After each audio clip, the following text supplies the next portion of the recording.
It's a remarkable piece of footage. If it's a hoax, it's very well done. If it's not, then I would say it's probably revolutionary. It's a fake, in my opinion.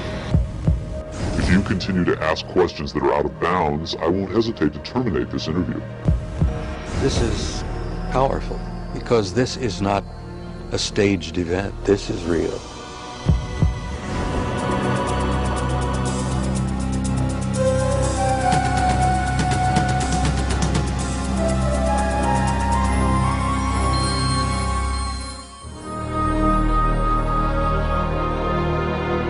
Interest in UFOs and Area 51 is at an all-time high.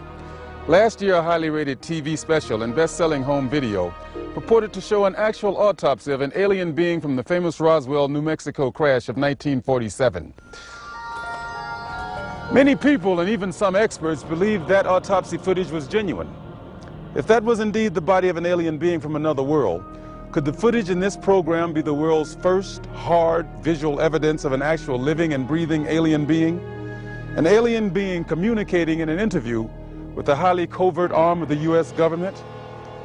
If the footage we're about to show you is genuine, then this could very well be the most important video in the history of mankind, proving once and for all that we are not alone.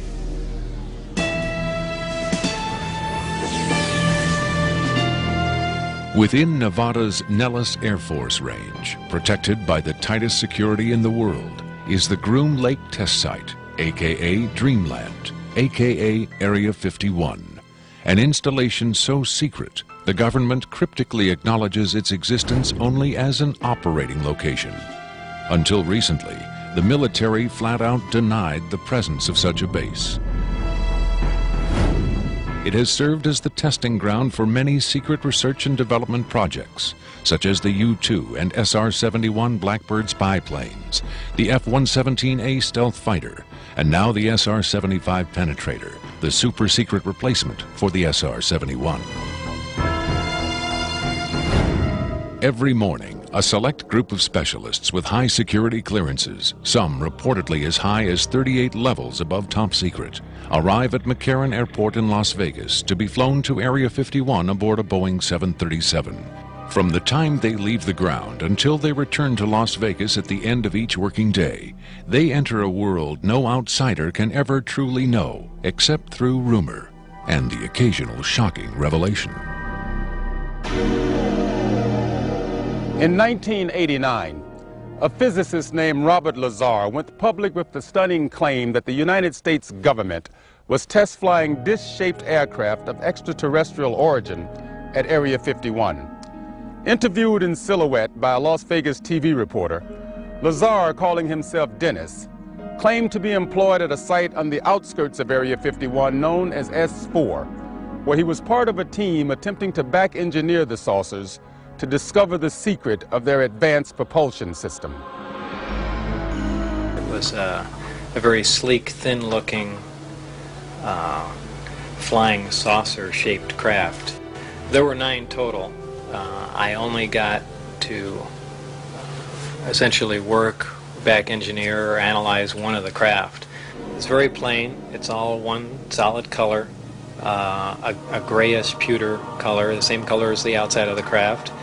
There are no sharp corners anywhere. Every device in the craft, the seat, the amplifier housings, everything has a rounded corner on it, almost as if it was all fashioned out of wax and then slightly melted, so everything curved, even where the ceiling meets the floor on the end. Everything has a curve to it. Very, very plain, very wide open, very impractical use of space. And there are 3 levels. The lower level houses the amplifiers themselves that swing, the 3 of them. The center level is where you enter the craft, where the seats and the amplifiers are, and the top level is a small area, and I did not have access to that, so I don't know what's up there.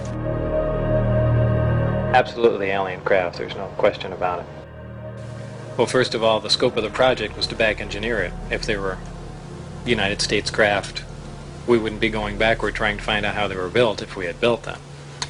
Second of all, the size of the equipment inside, the size of the seats, the materials that were in use, completely alien to us, pardon the pun, and the fuel, element 115, essentially non-existent.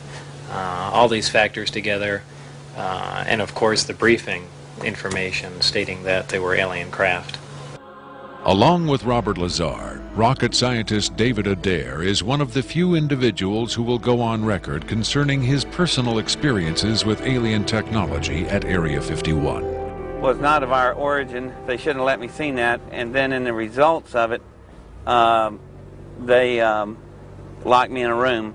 And the reason they locked me up in a room was because I wouldn't tell them any more about how the engine would function, and they started getting a little bit more perturbed about that. A former consultant to NASA and top aerospace companies, Adair claims that in 1971 he was brought in to study the engine of a downed flying saucer. What I was looking at was a technological marvel of its time, and it was a magnificent thing to see sitting there, and the whole situation just started really getting me more angry than anything, because the fact that they could sit on such a hunk of technology and not tell us about it. Here we are using liquid fuel engines and rockets at NASA, and here they got an engine that's probably, in theory that we know of, could be a speed of light, an engine capable of speed of light or even faster. Ufologist and lecturer Sean David Morton has appeared on Sightings, Strange Universe, and Hard Copy. He offers his own perspective on Lazar's stunning claim and the super-secret Area 51. Area 51 is approximately 135 miles north of Las Vegas. It sits in a box that's at the western middle corner of the Nellis test site. It was originally called the Groom Lake Facility, and Area 51 actually gets its name from a bombing classification. There's Area 49, 50, 51, 52, et cetera, et cetera. So one of the things that Robert Lazar told us was that if we simply went out to a black mailbox at 6:30 p.m. on Wednesday nights, that we would actually see flying saucers, that these objects would test, and that this was the military testing time between 6:30 and 9:30, and then early in the morning between about 3 a.m. and about 6 a.m. Vigorous efforts have been made by employees of the government and others to debunk Lazar's claims and discredit him personally. Nevertheless, Area 51 has become the center of a raging controversy, whether in fact certain clandestine agencies of the U.S. government are in secret contact with alien beings. Project Sigma was supposedly a deal between the United States government and various extraterrestrials that after the Roswell crash of 1947, that an organization called Majestic 12 was formed, and then in 1953, President Eisenhower was then brought in on this. Well, there was a negotiation going back and forth between the United States military, the government, and the extraterrestrials. Apparently, we had a number of things that the extraterrestrials wanted. Number one, the military needed hardware. We wanted technology, we wanted weapons technology, propulsion technology, metallurgy technology, and in exchange for this, the ETs were willing to trade us their hardware for our software, and software namely being us. What they primarily wanted was genetic material, and in exchange for that, they were willing to give us certain technological advances, like a number of flying saucers. It is out of Area 51 that the tape we are about to show you was supposedly smuggled. On Friday, July 26, 1996, the offices of Rocket Pictures, a producer-distributor of motion pictures and television programs, received a phone call. A male voice, identifying himself only as Victor, claimed to be in possession of a videotaped interview with an extraterrestrial being. Tom Coleman, president of Rocket Pictures, was intrigued enough to take the call. I, of course, thought this was some hoax. In fact, I thought it might have even been my brother at one point. But as we spoke, this was someone who seemed to be very serious. We went back and forth on this, and I basically decided that, you know, this is a little bit too weird for me. Thank you and goodbye. As I hung up, I had a very strange feeling that maybe, just maybe, there was something here. He said he had a tape of a space alien, an ET, that was being held in a military installation in Nevada. I'm not sure as a prisoner or a guest. And he had this on tape. As we've already heard from Sean Morton and others, this is not the first time allegations have surfaced that the U.S. government is playing host to extraterrestrial biological entities, or EBEs. The first and most famous alleged contact was the Roswell flying saucer crash of 1947. This is the incident from which the alien autopsy footage supposedly originated. But there have been persistent rumors that not all of the aliens retrieved from the Roswell crash were dead. The final fate of the survivors, if any, is unknown. 2 years later, however, in 1949, another alien is reported to have survived a saucer crash, and this being, known as EBE-1, was taken into custody and kept at a safe house. EBE-1 supposedly suffered from chronic health problems, which the doctors of the time were helpless to treat. According to a controversial, possibly fraudulent briefing document dating from the Jimmy Carter administration, EBE-1 was interviewed by means of pictographs, from which it was learned that he came from the Zeta Reticuli star system. Can we eliminate one or more of these categories from discussion? The laborious process of developing a set of symbols that could be used and understood by both human and alien amounted to the creation of a new language. If such an effort was made, it represents the greatest achievement in linguistics since the deciphering of the Rosetta Stone.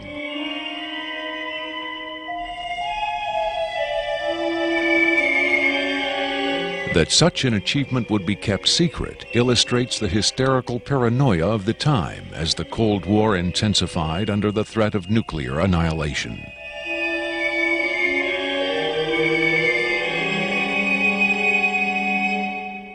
The so-called Carter-Aquarius briefing document states that EBE-1 died of unknown causes on June 18, 1952.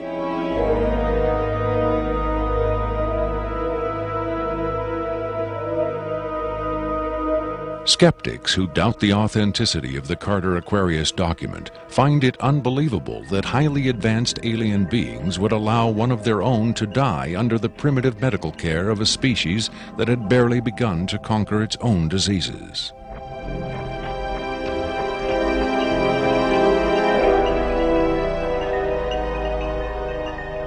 But as we will hear, there are those who claim that to the aliens, death is not a final end to be feared, but a mere transition. It was in the late 40s and early 50s that the U.S. government's policy toward UFOs was formulated. Publicly, there was Project Blue Book, which made a great show of gathering data on all the major UFO sightings, finally declaring them all to be hoaxes, mass hysteria, or swamp gas. But secretly, there may have been another policy at work. Over the years, several documents have come to light which seemingly confirm that a clandestine group, Operation Majestic 12 Group, aka MJ-12, was formed by special classified presidential order on September 24, 1947, for the express purpose of gathering information on UFOs and extraterrestrials, while at the same time keeping such information not only from unfriendly powers, but from the American public as well. If indeed Area 51 has become the nation's repository for alien technology and possibly alien visitors, then the extra-constitutional justifications for such secrecy were developed in the MJ-12 Group's planning sessions. James B. Forrestal, Secretary of Defense under President Harry Truman, is widely accused of being the mastermind behind the creation of MJ-12. Once created, Majestic may have expanded its mandate beyond what Forrestal had intended. Whatever secrets Forrestal may have known concerning flying saucers and alien visitors, that knowledge died with him when in 1949 he mysteriously plunged to his death from a window at Bethesda Naval Hospital. Though he was being treated for depression, many UFO researchers doubt that his death was a suicide and point to the sinister workings of the possibly mythical MJ-12, which in their hypothesis may have been protecting its secrecy from a man who had come to believe the people had a right to know. As late as 1989, according to Bob Lazar, the identification badges at Area 51 read MADGE for Majestic. In December 1994, a document purporting to be the Majestic 12 Group Special Operations Manual was leaked to a noted UFO researcher. It contains the following directive under the heading Isolation and Custody. EBEs will be detained by whatever means are necessary and removed to a secure location as soon as possible. There follows this disturbing amplification. Although it is preferable to maintain the physical well-being of any entity, the loss of EBE life is considered acceptable if conditions or delays to preserve that life in any way compromise the security of the operations. From the beginning of the UFO age, it seems, secrecy was always the government's prime directive. In 1988, another anonymous government source, codenamed Falcon, claimed that a second extraterrestrial biological entity, EBE-2, voluntarily became a guest of our government, allowing himself to be examined and interviewed.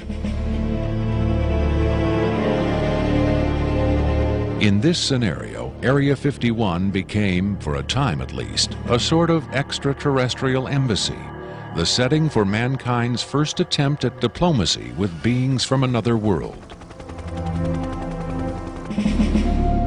Different sources disagree as to how communication was established.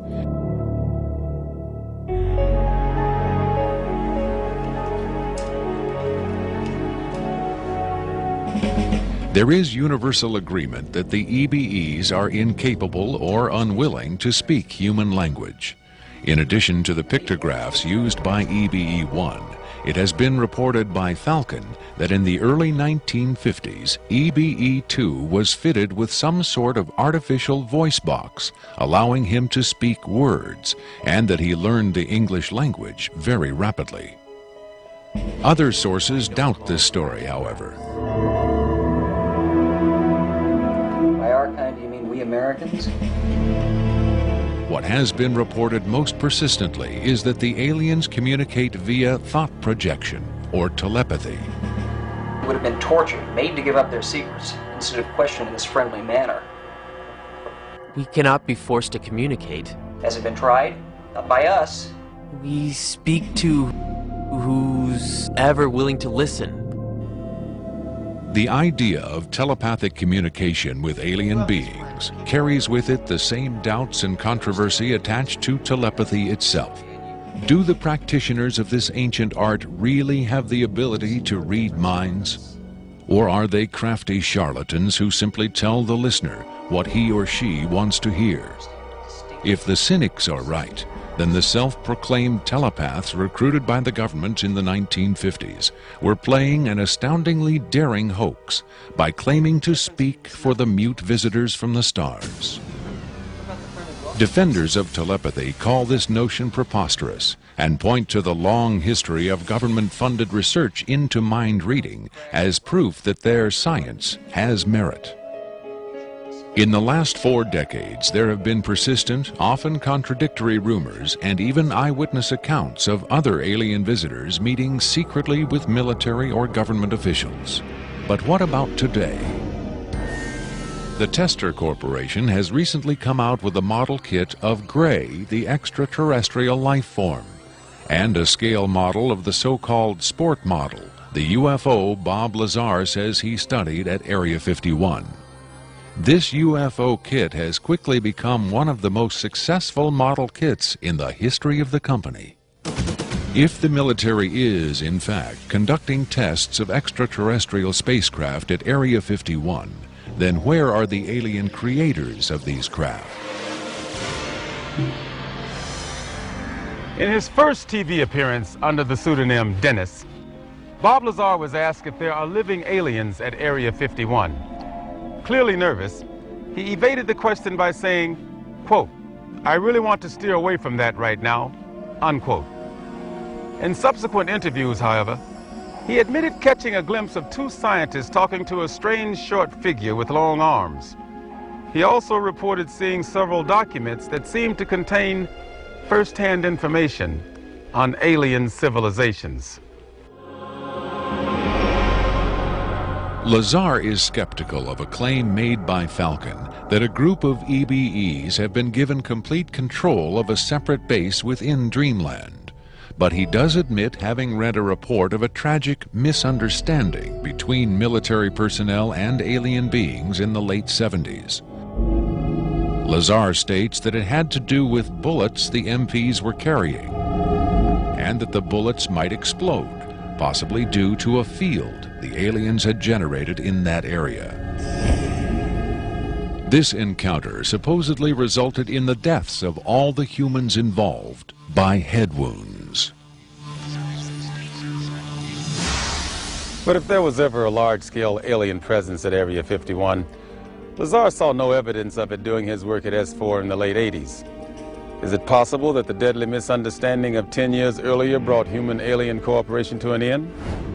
In his September 21, 1987 speech to the UN General Assembly, President Reagan himself did little to dispel the notion that this deadly misunderstanding brought human-alien cooperation to an end.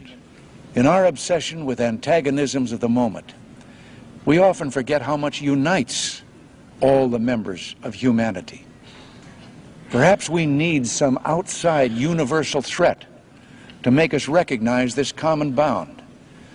I occasionally think how quickly our differences worldwide would vanish if we were facing an alien threat from outside this world. Are the inconsistencies between various tales coming out of Area 51 evidence that these stories are lies? Or are the discrepancies the result of an intentional campaign of disinformation designed to discredit any elements of truth that may be reaching the public? If so, how does Victor fit into the jigsaw puzzle of questionable witnesses to the alien presence at Area 51? Is he a hoaxer, a government dupe, or a frightened whistleblower with the hard evidence to back up his story?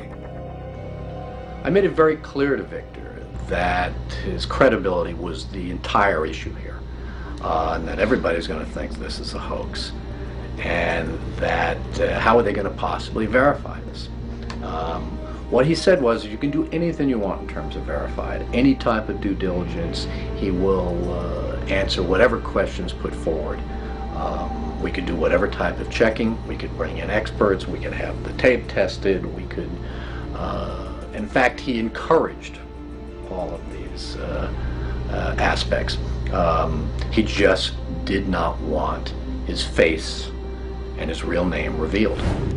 At Coleman's insistence, Victor agreed reluctantly to appear on camera, but only in disguise, in shadow, and with his voice electronically altered. The questions were agreed upon in advance, but during the actual interview, the discussion occasionally deviated from Victor's approved questions. What is your occupation at Area 51? I won't answer that. I have had reason to be present at Area 51, but I'm not going to clarify whether or not I was there as an employee. Are you saying you were there as a visitor?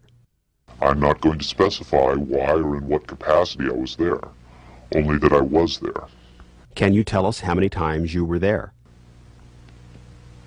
When I agreed to this, my fundamental ground rule was that I would not be asked to divulge personal data that might help pinpoint my identity. If you continue to ask questions that are out of bounds, I won't hesitate to terminate this interview. Are you saying that the number of times you were present at Area 51 is enough to pinpoint your identity? Any specifics will narrow the field of suspects. Of course, I could lie. Let's say I've been there 47 times, or anyway more than once. Let's turn to the tape itself. The copy you've supplied is not the original tape. No. Was the original at Area 51 when you copied it? That's out of bounds. Is it fair to assume that the copying of tapes at Area 51 is heavily restricted? You can assume anything you like. I would say that's a fair assumption. That's obvious. I will say that this tape was copied under special circumstances. Otherwise, copying it would have been impossible. Can you be more specific? More specific? Okay, I'm sure they've figured this much out already. Recently, there was a wholesale transfer of video documentation from analog tape to digital disc storage. In a couple of instances, this allowed data to leak from a highest security system to a less high security system. Even so, this particular tape was the only... I think that's about all I'll say about that. Was there something about this particular clip that made it more accessible to be copied? Not necessarily, no. Was there something about the content that caused them to file it differently or give it special handling? This interview was terminated. The interview resumed only after a discussion of the ground rules. Have you personally seen the alien being that appears in the tape? Yes, I have, but I stress I was not necessarily present at the interview session that appears on the tape. I'm not going to be specific. I may have encountered the being at another time. What can you tell us about the alien interview we're about to see? This one is rather recent, very late in the series. The interview process has been ongoing since the being arrived, which was in 1989. Approximately twice a month, they sit it down for a session that generally lasts from 3 to 5 hours. If they try to go longer than that, or if they schedule the sessions more frequently, the being becomes unresponsive. There's a fair amount of infighting among the scientists from different disciplines to get their questions asked. What has the alien revealed? Various minor technical details of the saucers. The physicists and engineers are frankly frustrated. They feel the being is withholding information. Possibly concepts are getting lost because all the information has to come through a telepath. But also it may be that the bulk of their scientific knowledge is just too advanced to be translated into our primitive conceptual framework. It's analogous to if a human scientist were to try to translate quantum mechanics into the grunts and screeches of a chimpanzee. That's not a very flattering comparison. Frankly, there's a high attrition rate for scientists in the program. You'd think they'd be energized by the challenge, but a lot of them take the ego deflation very hard when they find out not only how much they don't know, but how much they aren't even capable of understanding.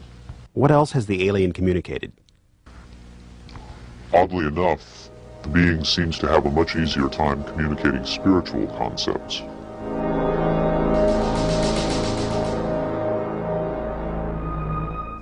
The human body is a vehicle, a vessel. The vessel must be maintained to serve the spirit with maximum efficiency. But a broken vessel can be replaced.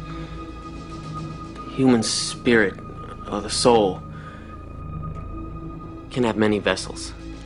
Is the process natural or technological? Both are one. Technology is a natural excrescence of humanity. Technology is a process the vessel uses to perfect itself. So this transference of the soul from vessel to vessel, did your kind create the mechanics of it, or is it a natural... Did it predate the intellectual creation? Before understanding must come acceptance. And it's not technological. Well, I think what he's trying to say is that the question is meaningless. The soul can travel from vessel to vessel. Reincarnation, transfiguration, whatever. It's real. What I'm getting at is, does he know how it's done? Victor uses the term vessels to refer to the alien's conception of the body as a disposable vehicle for the soul. The UFO cult known as Heaven's Gate used the term containers in a similar context. The mass suicide of the Heaven's Gate cultists illustrates the dark side of accepting such ideas at face value. Doe, the Heaven's Gate cult leader, preach that humans can pass from container to container. The mysterious Victor, on the other hand, harbors no such belief. In his interview, recorded months before the Rancho Santa Fe tragedy, Victor made his attachment to his own earthly vessel abundantly clear. And let me just state here publicly, to head off any clever ideas anyone might be having, I have never been, am not now, and never will be suicidal. But how would the public know if something happened to you, since we don't know who you are? I'm taking care of that, trust me. If something happens to me, if I die, people will know who I am. Do you think it's a reassuring sign that these aliens can communicate with us on a spiritual plane? It would be nice to think so, but I'm not sure if it's really such an achievement considering the mismatch between our intellects. I mean, you're not going to have much luck making your dog understand calculus. But if you pet him on the head and say, "Good dog," aren't you communicating spiritually? And doesn't the animal control officer say, "Good dog," when he comes to put some poor stray to sleep? Doesn't the vet try to reassure the animal just before he spays it? When you're dealing with beings whose intellect is so far beyond your own, I don't think it's safe to assume they have your best interests at heart. What about the content of the tape segment you brought? As I said, this is late in the series. In fact, it's quite close to the end. Because of his unwillingness to reveal his own identity, Victor's story stands or falls on the credibility of the tape he supplied. Here, exclusively, for the first time anywhere, is the uncut, uninterrupted alien interview tape, shown in its entirety in real time.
You removed the soundtrack from the tape before you turned it over to this program.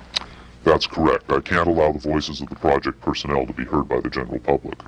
There's a very good chance their family or friends on the outside might recognize them. Is it your purpose in releasing this tape to expose Area 51 to the world? My purpose is to expose the existence of the aliens, not compromise these individuals. I made the decision to come forward. I'm taking precautions to protect my own identity, and I don't think it's fair for me to put these others in danger of exposure. In any case, the interview on the tape went nowhere. It was interrupted, as you'll see. Can you describe for us what we're seeing? All right, we're looking at the interview suite at S4. It's kept dark for the comfort of the aliens. The figure who is just barely visible in the left foreground is the telepath, and behind the camera is a raked seating area for observers. Although in this case, I believe the only other person present was a military aide. The alien is seated behind a glass partition in a biocontainment area, which is maintained at biosafety level 2, the lowest designation. That's primarily for the protection of the aliens, not us. The theory is that if they were going to infect us with an alien bug, it would have happened 50 years ago. In fact, all the indications are the aliens eliminated microbial and viral life from their own ecosystem long ago. They aren't susceptible to our diseases directly, but it has been shown that microbes can reproduce and form colonies within their respiratory systems, which tends to exacerbate the debilities they seem to suffer anyway in our environment. In fact, you can see here the alien is beginning to flag. The interview was not going well. The telepath was trying to clarify some points from a previous interview, but he wasn't receiving coherent responses. As you can see, the being is in real distress. At this point, the telepath is sending out a message to the medical staff. He's trying to communicate with the alien, but he's getting no response.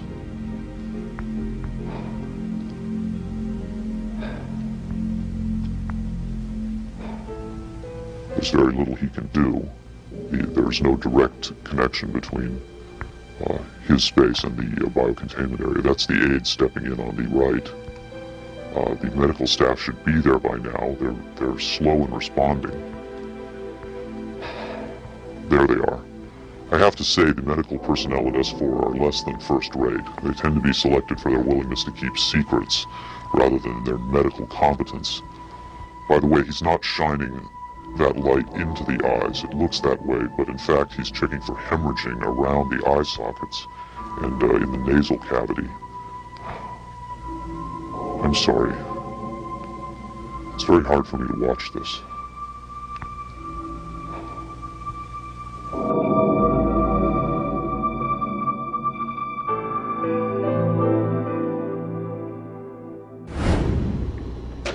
You're asking me if I think this is real? That have I finally seen a space alien? You know, I don't know. But I do know this. I know that this is not a tricked up version like the alien autopsy. It doesn't attempt to distract you away from the alien. It doesn't have that cinema verite, black and white. It doesn't go to great lengths to try to fool the audience. Straight ahead. It's an alien on tape. Pretty much the way you'd probably film it. The point is this. What if it is real? In evaluating the authenticity of the alien interview tape, the logical place to begin is with the videotape itself. What can the technical details of this recording tell us about its origin?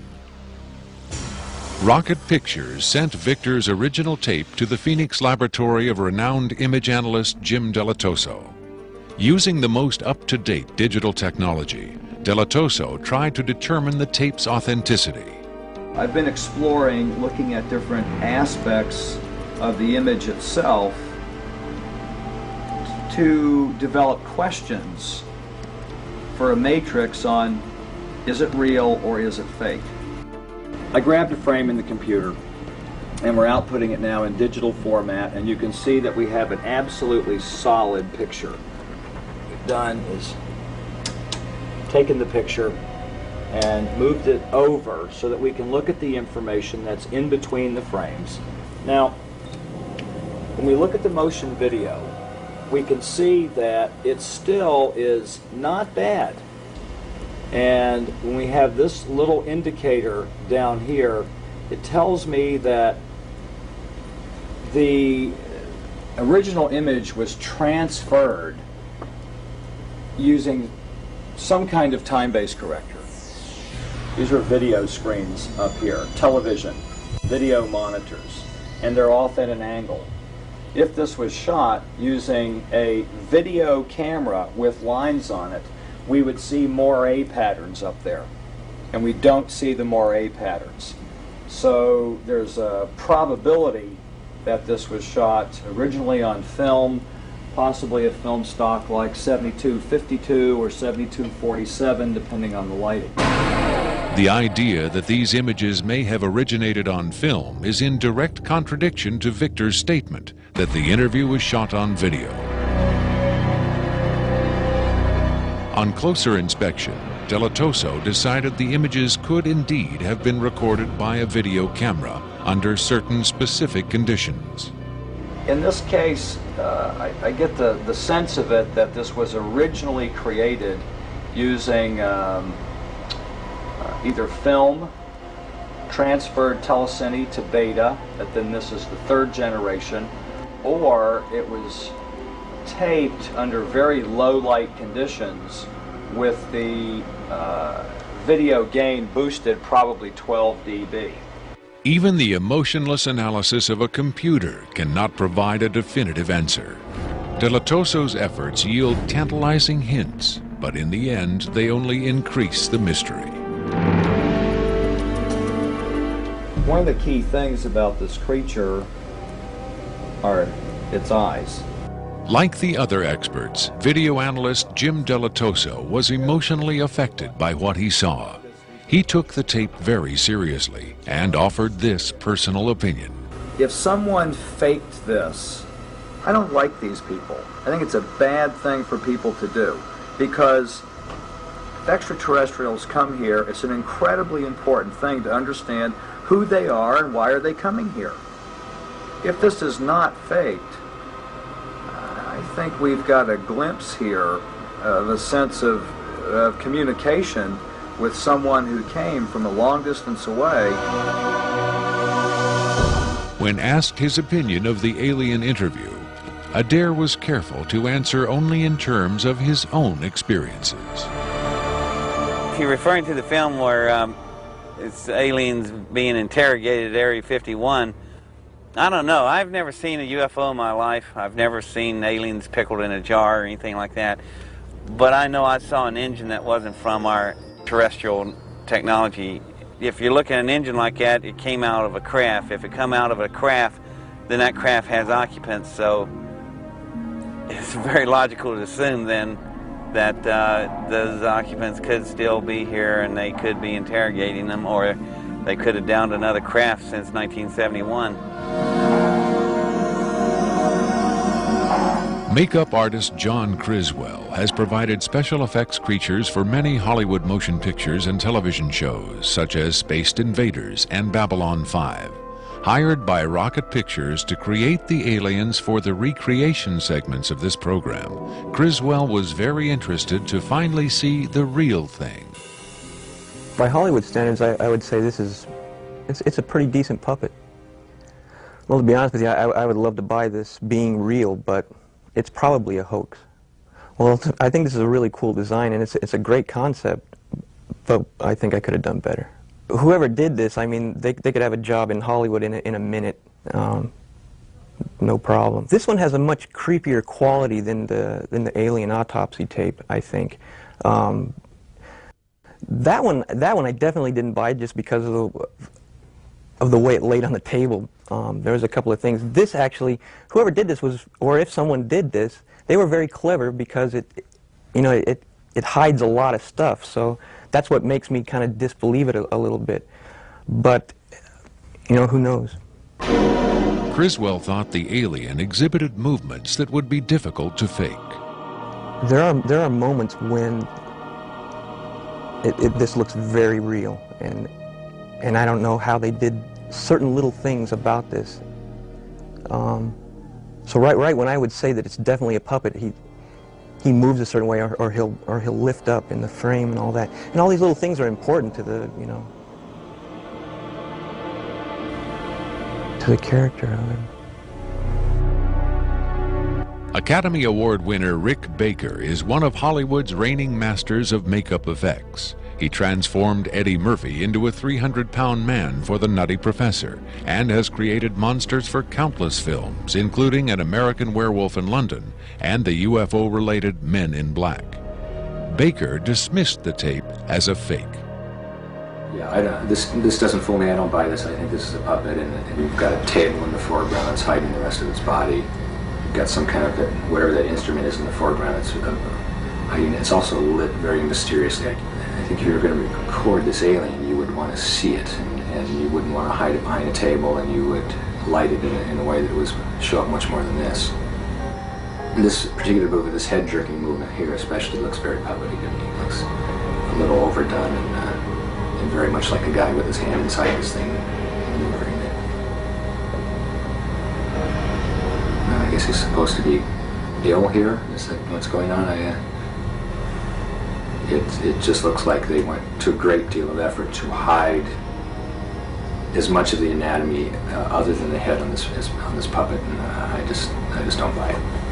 I would be willing to stake my reputation on the fact that I think this is a hoax.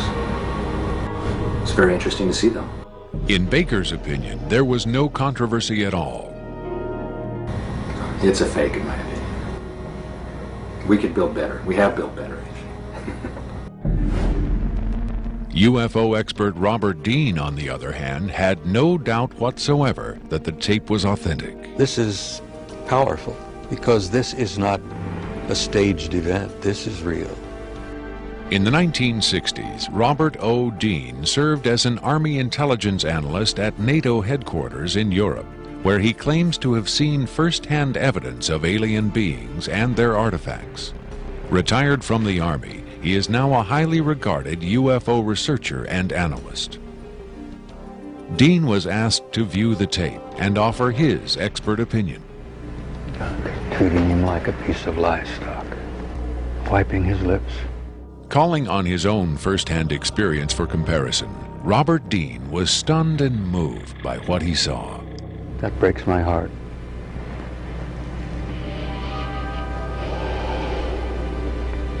I think you've got yourself a piece of legitimate footage here, and I think you've got your hands on some pretty sensitive material. I don't know how the hell you got this. I don't know who you got it from, and frankly, I don't want to know who you got it from. But you got yourself a tiger by the tail with this footage. I would say, and I know that that's one of the things you'll ask of me, is that you've got yourself some legitimate footage of one of the little guys being interrogated and filmed. And there's a reality to it, and there's a sensitivity to it that literally breaks my heart. But I tell you very strongly, you've got something here that is very sensitive. Well, I know that the level of classification on this kind of a thing is so far damned above top secret that you can't imagine how sensitive this kind of thing is, and how delicate it is, and how tightly the government sits on anything like this. Sean Morton looked for clues to the tape's authenticity in the technical details of the interview's setting. Okay, there's a couple of interesting things about the tape right off the bat. Morton tried to decipher the time code at the bottom of the screen. First off, what you're looking at in the time code is DNI, is Department of Naval Intelligence. So Department of Naval Intelligence, this would probably be a file number 27. It could be a security level, however, because security levels are supposedly go up to Q36, or the highest ones that we know about. The first interesting thing about that is that I'm noticing what looks like a medical monitor, and look at how slowly and erratic the heartbeat is. The heartbeat is literally 1, 2. It's very, very erratic, and it looks as though the heartbeat being as erratic as it is only about, from counting that, it looks like it's about 30 a minute or so. Morton suggested an alternate explanation for the video's dim lighting. One of the unusual things about most of these particular race of aliens is they are very, very sensitive to light. So a lot of these interviews are conducted in very darkened rooms. To Morton's eye, many features of this alien dovetailed with accounts of other first-hand contactees. Another strange thing about the physiognomy of these creatures is, as well, is if you will notice that the neck itself is not at the back of the head like a human being is. The neck is actually in the center of the head, which is what actually gives it problems holding its head and its neck up. Whatever this is, it's being taken, the interview is actually being done through a piece of glass, which is probably something somebody faking the photographs probably wouldn't think about. Right there we see that the creature appears to be choking. The dark eyes, in many cases, are actually a form of lens that guards the creature against untoward sunlight. It's a remarkable piece of footage. I mean, it's very, very, very, very interesting. If it's a hoax, it's very well done. If it's not, then I would say it's probably revolutionary. Another expert who was asked to examine the tape was Michael Hesseman, one of Europe's leading UFO researchers and author of the international bestseller Beyond Roswell. When I got the first information about the alien interview footage, and when I saw the first picture, I said there might be a connection to a real incident. Hesseman was intrigued both by the alien's appearance and by Victor's claim that the being arrived at Area 51 in 1989. If it is authentic, it might be the most significant film ever published, ever shown on television.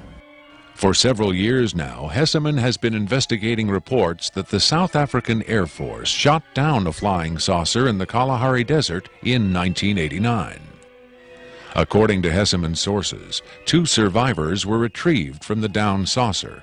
One was sent to Wright-Patterson Air Force Base in Ohio, and the other to Area 51. The extraterrestrial in Victor's tape bears a striking resemblance to descriptions of the Kalahari ET, and the timing of its appearance at Area 51 is consistent with the South African incident. If you see the drawings we have of the Kalahari alien and the descriptions we have, it seems to be the same being. And the Kalahari incident puts the alien interview footage into a context and gives it at least a probability that it might be real. It might be the real stuff, we just don't know. Whitley Strieber, best-selling author of Communion, claims to have had numerous personal contacts with alien beings. He has become the de facto spokesman for the growing number of people who claim to have been abducted by extraterrestrials. The nationally syndicated television program Strange Universe asked Strieber and several other abductees to view the alien interview tape. What Strieber saw left him profoundly shaken.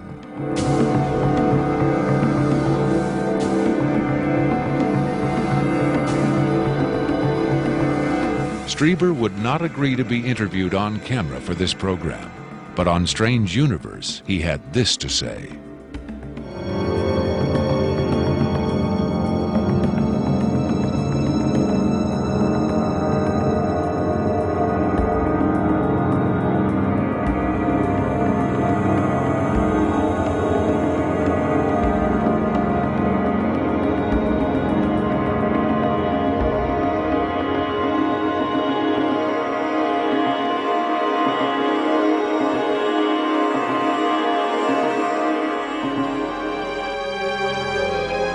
On May 23, 1997, Victor gave a radio interview on the nationally syndicated show Coast to Coast AM with Art Bell. Speaking by telephone from an unknown location, Victor answered questions from host Art Bell and his guest, UFO expert Sean Morton. From the Kingdom of Nye, Coast to Coast AM continues with Art Bell. It is going to be a very interesting morning. Let's see if we've got Victor on the line. Victor, are you there? I'm here. Welcome to the program, Victor. Afterwards, this is what Bell and Morton had to say about Victor's credibility. What a hell of an interview, huh? Boy, oh boy, talk about making history on the radio. It was, as far as I could tell, he answered every question properly, as far as exactly where the locations are, to the descriptions of the the transports, the 737s, to the CTS-43s, the retinal scans, the 5 levels at S4. A veteran of countless controversial interviews, Art Bell still found himself impressed by his encounter with Victor.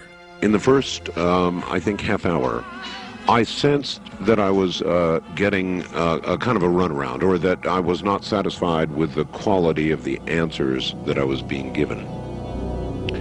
But as the interview progressed, and Victor, to some degree, began to relax, I began to get a different sense, and that was that he was telling me the truth. I think Victor was scared. I think Victor really is scared.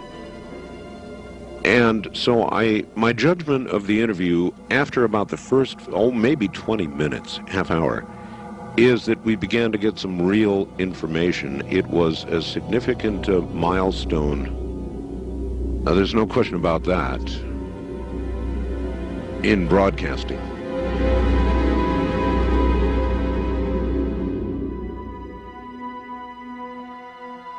If the government has really been in contact with superior aliens, wouldn't we see some evidence of it? For instance, amazing new scientific discoveries.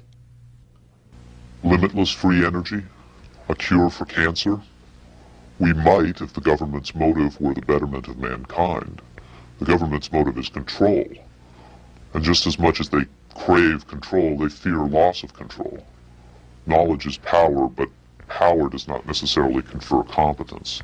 The people at the top of this program are intellectually very average. They're not capable of making proper use of what's been handed to them, but they have no intention of letting anyone else ever get a chance to solve the puzzle.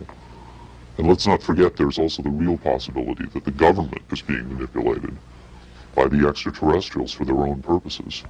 You could have released this tape to the news media, but you insisted on being paid for it. Doesn't that cast doubt on your own motives? Yes, and I was aware of that going in, but that's a cross I'm prepared to bear. I find it disgusting that the most important event in human history is being kept secret simply because certain unimaginative officials have the power to do so. But at the same time, I do see the irony in my own actions. All I can say is, had I had the choice, I would not have insisted on profiting from this revelation. But since by lifting this veil I've endangered not only my career, but possibly my life, I felt the need for some small measure of monetary freedom to deal with any eventualities. And let me say, I could have demanded significantly more money than I did if I had been willing to compromise my anonymity. There have been other whistleblowers who jumped at the chance to become celebrities, which I think casts even more doubt on their motives than some people may be casting on mine. Do you believe your life is in danger as a result of making this tape public? I would hope not. I would like to think my government is a little more civilized than that. But at the same time, I don't intend to give them the chance to prove me wrong. At any rate, to a certain extent, I'm counting on being disbelieved. Obviously, they would like me to be perceived as a hoaxer. If something were to happen to me, if I should die suddenly in a freak accident, it would obviously lend credence to my story, and I assume they understand that and will act or not act accordingly. Why should anyone believe this tape is authentic? Use your own judgment. That's all any of us can do. There's been so much secrecy and disinformation over the last 50 years that it's become impossible to prove anything in the face of official denial. Of course, the flip side is nobody really believes anything the government says. Robert Dean heads a growing movement lobbying Congress to release former NASA intelligence and military officials from their security oaths so they can talk openly about U.S. involvement with UFOs and aliens. As early as '49, your government knew we were dealing with extraterrestrial intelligence. And then it sort of blew up more and more. Every year there were more discoveries, more conclusions, more contacts.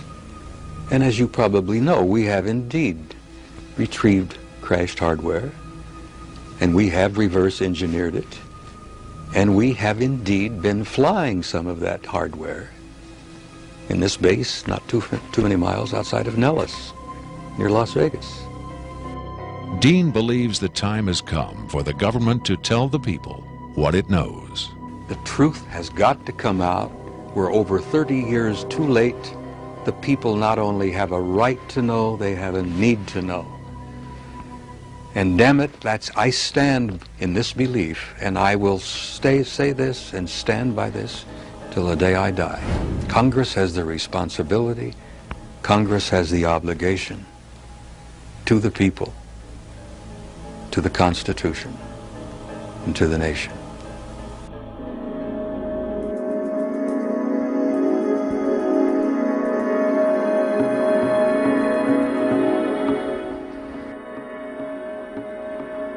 Did this alien die? I can't answer that with certainty. I do know the interviews came to an end. Whether the being died or was retired, and I don't mean that in the spy thriller sense of having it killed, I mean retired from the interview process. I just don't know. I'm fairly certain it didn't go home, at least not in the physical sense. But these beings, they don't seem to be very concerned about dying or avoiding death. Why do you think that is?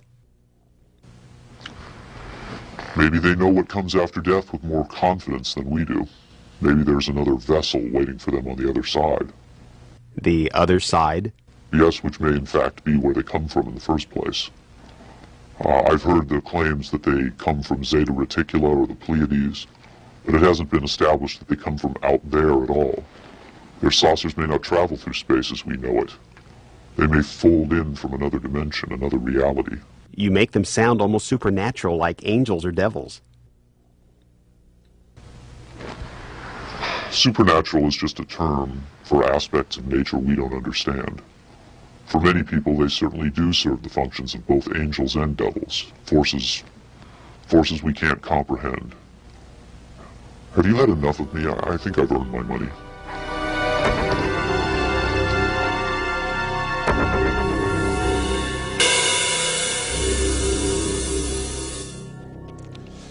Is seeing believing? Can the images on this little tape really be what Victor claims? To even take the question seriously requires a belief in the possibility of wonder, a willingness to accept an almost unimaginable truth. It's far easier and safer to label it a hoax. I'm standing on Nevada Highway 375. America's official extraterrestrial highway, redesignated last year by the legislature in acknowledgement of the worldwide fame that has become attached to this desolate spot. Beyond those mountains is Area 51, the most widely discussed secret place on Earth. Whether as a hoax or a mind-expanding revelation, this alien interview is now a part of the Area 51 legend. There will come a day when the secrecy at Area 51 ends. When that day comes, then we will know whether this tape was real and what the true motive was for its sudden appearance. Until then, we can only speculate, investigate, and hope.